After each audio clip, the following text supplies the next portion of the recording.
Investors look at this stock exchange ticker tape to gather data and make a decision about whether to buy or sell stocks. But how do they make that decision? Well, increasingly, they and managers of all types are turning to computer programs to evaluate alternatives and assess risks in the decision-making process. Today, we're going to look at decision support software on this edition of the Computer Chronicles.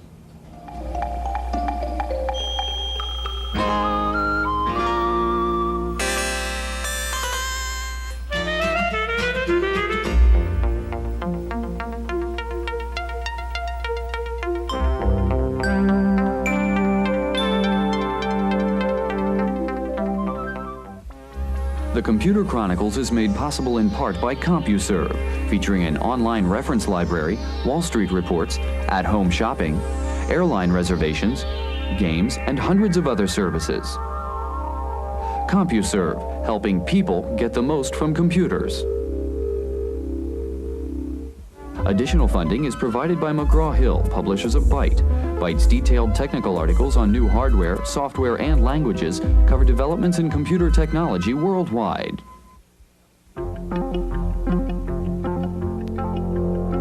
Welcome to the Computer Chronicles. I'm Stewart Cheifet, and this is Gary Kildall. Gary, I'm trying to decide whether or not to buy this computer. I don't really need it. On the other hand, I kind of want it.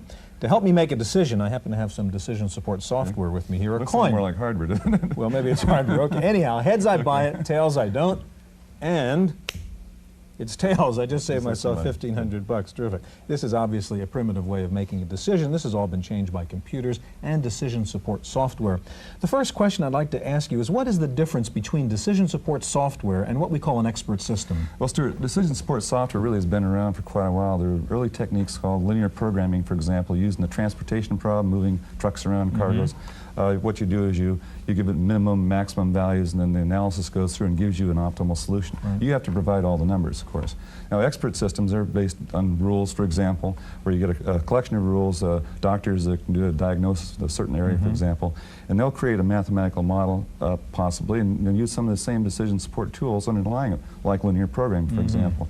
Now, the difference is, of course, the expert systems are very, very tailored to specific areas, such as medical diagnosis. And so it takes a lot of effort to put those systems together and a lot of work to get them to work right.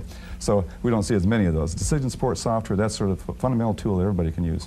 Well, our focus today is on decision support software, and we'll take a look at several different software strategies, including a decision matrix, a decision tree, and Monte Carlo simulations. Now, to try to better understand that difference between an expert system and decision support software, we're going to start out by taking a look at an expert system developed by some students at Stanford University. In just the last few years, expert systems have evolved considerably, from experiments in artificial intelligence to practical PC-based tools. At Stanford University, Professor Ray Levitt is teaching students to develop new applications using expert system shells. We see artificial intelligence programming languages that were developed for the mainframe and required the usual computer science intermediary in a white coat to operate, being able to be used by engineers with only very modest computer background. So we could get rid of one of the links in the chain of developing an application.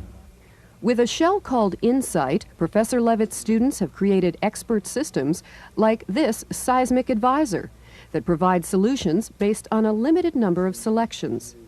The user answers questions about the physical attributes of the building based on a scale of probability. In response, the program will determine the feasibility and probable cost of making the structure safe. If the user needs more information or does not understand a query, he can call up an explanation screen. The user is interacting with a knowledge-based system, which, based on the user's responses, will call other programs, either database searches or some computational programs, possibly some graphics, and then return the control back to the expert system. So we're finding that the expert system programming shells, such as the ones I showed you earlier, are very useful tools. They're sort of fourth-generation languages.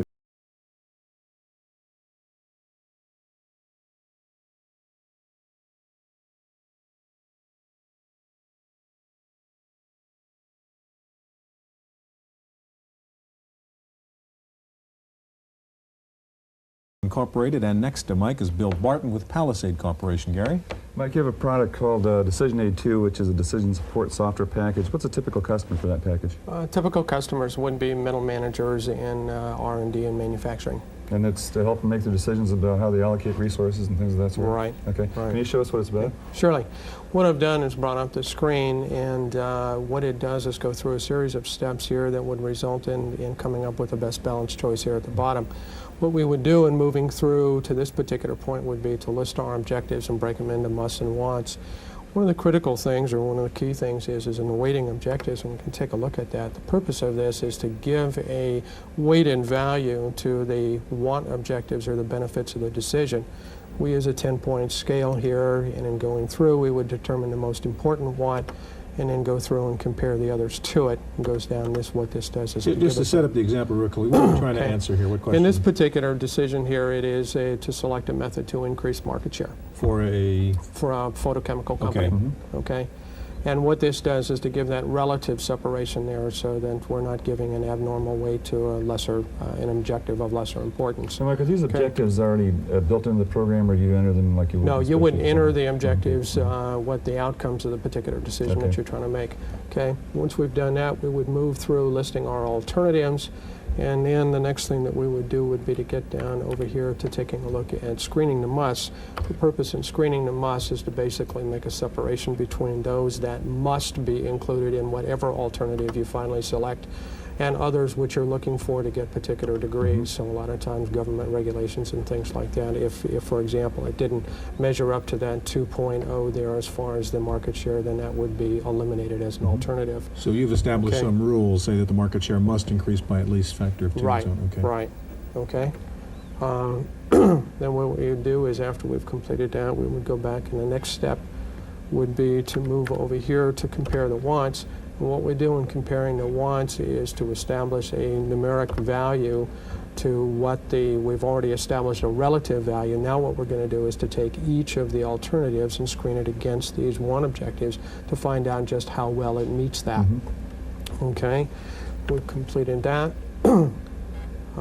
We would go back, and any decision is jeopardized severely if we do not determine what the risks would be involved in. So this process goes through assessing what the risks are and determining what actions can be taken.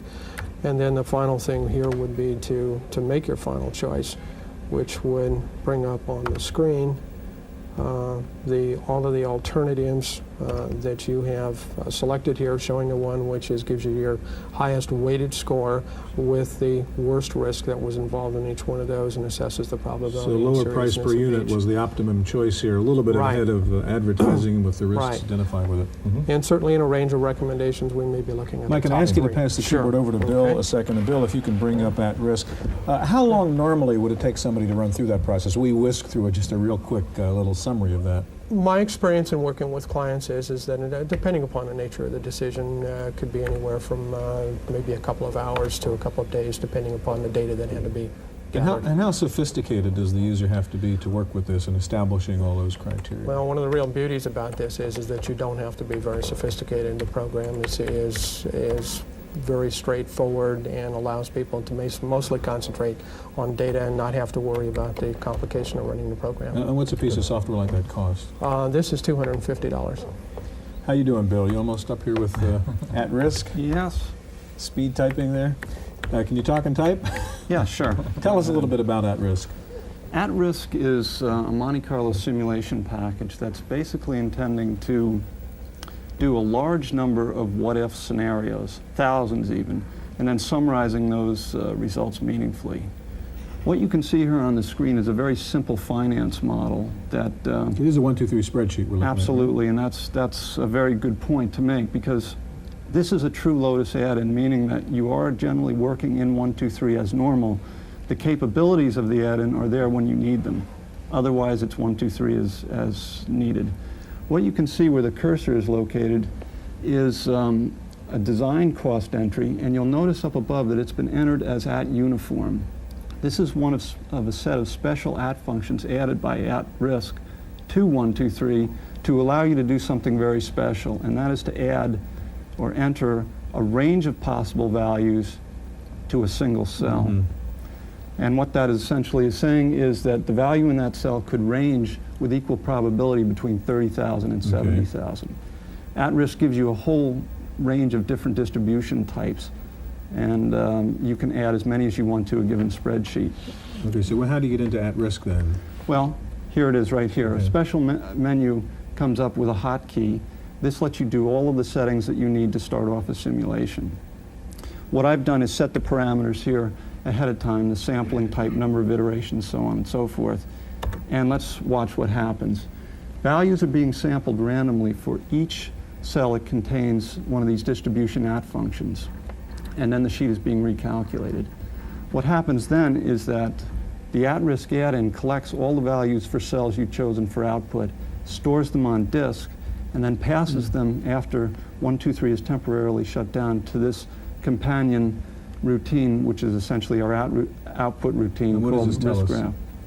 Well, what this is doing is summarizing all of those thousands of what-if scenarios that were run by the computer, and it's presenting them graphically as a probability distribution. And it So claims on I the- ran 2,000 trials? Is that what Not just while we were running. These were previous results. Okay. We just ran a small sample Okay. earlier. This is a result from earlier on. And the basic way that the decision maker would interpret this result is to recognize that on the x-axis, this bottom axis here, are all the possible outcomes. And the heights of the bars give you some indication of the relative probability of them occurring. Now, at-risk does more than just give you nice graphics for a distribution. It also gives you a lot of supporting statistics, such as minimum, maximum, mean, and the higher moments, and plenty more. In addition, you can also go in and change the appearance of your spreadsheet. What I'm going to do here is increase the number of bars. This is actually letting you go in and control the level of detail that you're going to view. Another very important feature that at-risk has is that it lets you select for output a range of cells. If you do select a range of cells like I did here, it goes in and calculates a distribution for each cell and then displays them graphically and actually summarizes them, showing you just the trend of the mean, one standard deviation either side, and then the 5th and 95th percentiles. Bill, just about 15 seconds left. How would a typical user use something like at risk?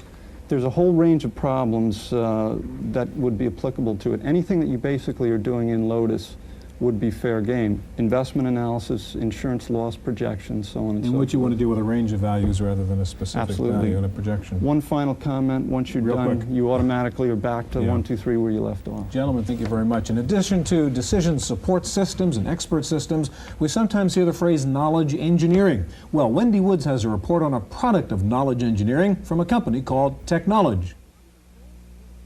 Technowledge makes what's considered to be the Rolls-Royce of decision support software, the Expert System.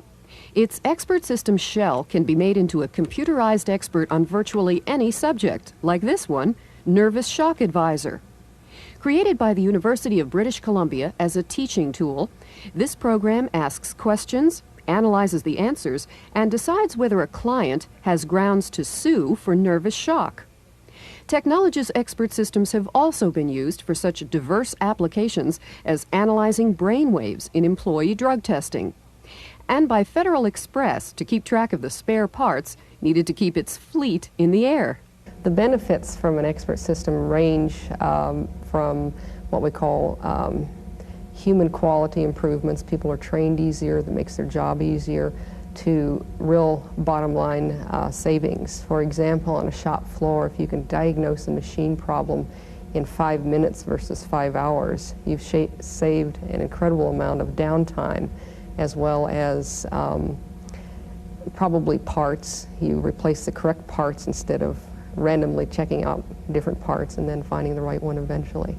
Technowledge has grown from a startup to a firm making more than $20 million a year in just 6 years, which tells you something about the importance of their software tools. As one officer here put it, we finally moved from the Buck Rogers stage into practical application. In Palo Alto for the Computer Chronicles,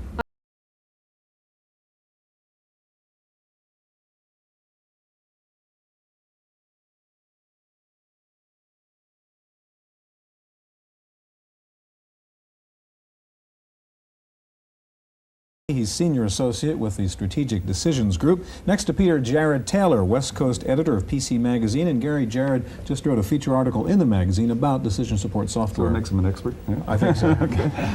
Jared, what are some of the techniques that are used in decision support software? Well, in the article that we wrote in the magazine, and in fact what we're seeing today, there are 3 different kinds that have recently become popular on microcomputers. One is a decision matrix. That was the first one we saw.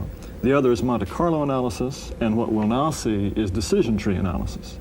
And they are applicable to different kinds of problems. And I think it's relevant to say that the first program we saw, which is a decision matrix, is the most inherently understandable. It's a sophisticated way of totting up the pluses and minuses of a decision and drawing a conclusion on the basis of that. The other 2 are more sophisticated and involve a certain amount of statistical analysis. Do you have to be an expert in statistics to be able to use those? You don't have to be an expert. You have to be probably better grounded in statistics to make the most appropriate use of Monte Carlo analysis. Okay. But in the case of decision trees, you can have kind of a gut feeling as to, is it likely to go this way or that way? Okay, Peter, show us a decision tree, and in your case, it's called SuperTree. Okay, I brought up on the screen here a very, very simple example of a decision tree which we might see in our consulting practice. It's a research and development decision. Basically, you're looking at a research decision. Do you go ahead or not? If you don't, you wind up with nothing. If you go ahead, you might see research success or research failure. With research success, you would probably go ahead, develop it, and then someplace down the line you have a decision. Do you actually bring it to market, or do you just leave it on the shelf? If you bring it to market, the market force, of course, will come back and tell you it's either great, it's okay, or forget it. Okay. A couple of numbers you can see here, some probabilities. There's a 40% chance of success, a 20% chance of a great market. Those basically come from the decision maker's experience, his state of knowledge, his gut intuition. Ordinarily they're not derived, sometimes they are, but ordinarily they're not derived from statistics. Mm-hmm. Usually they deal with future events, and it's really your gut level that controls it. Up here, it looks like you're just multiplying numbers here across the branches of the tree. There must be more to it than that, obviously. Oh, there's a lot more to it than that. But let me just show you one thing Okay. that's quite simple. How do you evaluate 3 outcomes like this? Plus 30, plus 10, minus 10. You might imagine they're millions of dollars for a big company. Basically what you do is you multiply the probability times the outcome and add them up. 0.2 times 30, 0.5 times 10, 0.3 times minus 10, and you get an expected value of 8. Which is much like if you had a coin flip at a $10 bill, you'd say, it's worth about $5 to me. Mm-hmm. Okay. 8 looks better than the minus 11 you might see, so you would choose the market branch, bring the 8 forward, and again multiplying 0.4 times 8, 0.6 times minus 1, you get 2.6, which from the research manager's viewpoint is the value that he would associate with the venture. Better than 0, probably go ahead. Mm-hmm. Maybe some adjustment for risk. That's a whole different topic. Okay. What else can you show us about how would you'd get into this? Okay, let me tell you a little bit more about the program. Basically, it has the usual Lotus-like menu for structure. Structure is inputting information. Evaluate. Where do the numbers out here at the end come from? Well, you might have, very much like with the Monte Carlo evaluation, a Lotus spreadsheet. This isn't a drop-in in Lotus, but it runs Lotus or IFPS or Symphony or Multiplan or Excel. And then analyze is trying to milk all the information out of these trees, and in a much larger tree there's a lot of information. Let me just show you one plot. It's done very simply here, and I'll just plot the probability distribution in a histogram form. Oh, tell it to go ahead. Okay, so you're going to plot the same kinds of outcomes we saw in numbers in that tree before. Correct. That's exactly what I'm going to do. There's a lot of tailoring you can do to the output here. But this is that same tree we saw before. Here's the histogram, fairly simple form, but we find we always redraw our results afterwards. There is the 60% probability of research failure. Here's the worst of all possible outcomes. Research success, market failure. And here are the good market outcomes. And, of course, with a much more complex tree, this would fill in and become a smooth probability distribution. Now, Peter, I'm going back to my question. If I look at it as a layman and take a look at these graphs, it looks like a multiplier across the graph. Oh. What else is it doing besides that for you? Well, one thing you can do, aside from just that straight, we call it rollback, multiply across the graphs, you can rearrange the the nodes in the tree. And let me just do that here and then tell you why you might want to do it. Suppose I could go out and engage in a market study and find out what the market really is before I make my R&D decision, before I plunk down my $1 million. Well, obviously that'd be nice. If I know it's going to be a bad market, I probably won't do it. But how nice? How much am I going to spend on that? Well, what's it worth to make for that decision? What's it worth to you? And basically that means I resolve my uncertainty before I make my research decision. And you can notice down here the expected value of this tree, that average number, is $4 million instead of 2.6. So at the most for a market research you'd spend $1.6 million. So you sort of just turn the graph around over the tree. Correct, and that's the real power of a decision tree. You can begin to ask questions like that, and we find that companies are almost universally putting the money in the wrong bin. They do research on things they don't really have to research anymore, and they miss the obvious. And so this is a way that people can really structure their research effort and decide when you have to live with the uncertainty and go ahead. Jared, what are the kind of customer caveats here in using decision support software? I mean, I assume there are some. I'd say the standard caveat is the standard caveat with any computer program, and that's garbage in, garbage out.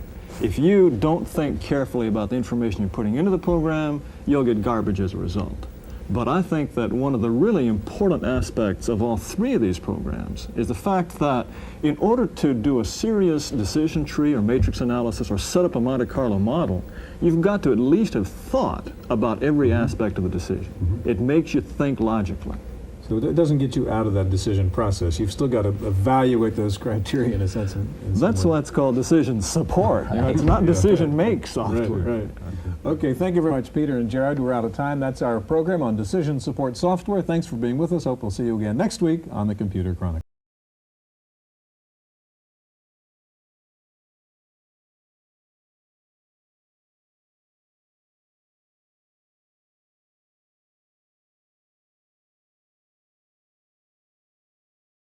NewWave is an object-oriented application environment that runs under Microsoft Windows. It was first introduced about 2 years ago. And although the developer kit has been available since March 1988, this latest release marks the first time users will actually be able to use NewWave to work with multiple MS-DOS and Windows applications. NewWave 1.0 sells for $195 and requires a PC with Windows and at least 3 megabytes of expanded memory. Now you can use VGA, EGA, Apple Mono, and multi-scanner monitors on the Mac. A fledgling firm called Lapis Technologies has unveiled a new kind of video board for the Macintosh SE and Mac 2, which allows the Macs to use a selection of different full-page and other video displays. The use of these monitors will enable users to view parts of a spreadsheet or page layout normally left unseen because they exceed the Mac's screen capacity. Display Server, as the program is called, will cost $449 for the SE and $499 for the NewBus version. When is a document not a document? When it's stored in a computer at the White House. In the White House, a document isn't considered official until it's been printed on paper. But several groups are going to court to try to change that. They were concerned by the difficulties encountered during the Iran-Contra investigation. It seems that many communications shared by Oliver North, Robert McFarlane, and Admiral John Poindexter were confined to electronic mail. While some of those communications may yet exist on electronic media, they weren't released by the White House because they weren't on paper. And what's not on paper isn't considered official. As Apple nears the unveiling of its first portable on September 20th, the competition is also gearing up. Atari's Stacy laptop, which is due to ship in October, will be among the main competitors. The ST-Type Stacy is supposed to be able to run Macintosh programs with the help of a special cartridge from Gadgets by Small. The $300 Spectre GCR cartridge plugs into the Stacy port and allows Macintosh programs to be loaded and run on the machine. The Stacy comes with one 3.5-inch drive and standard LCD, 1 megabyte of memory, and an 8 megahertz 68,000 microprocessor. The Stacy will have a base price of $1,500 or $2,000 with the optional 20 meg drive. According to a Japanese newspaper, IBM Japan is developing a notebook-sized personal computer and is supplying prototypes to selected customers.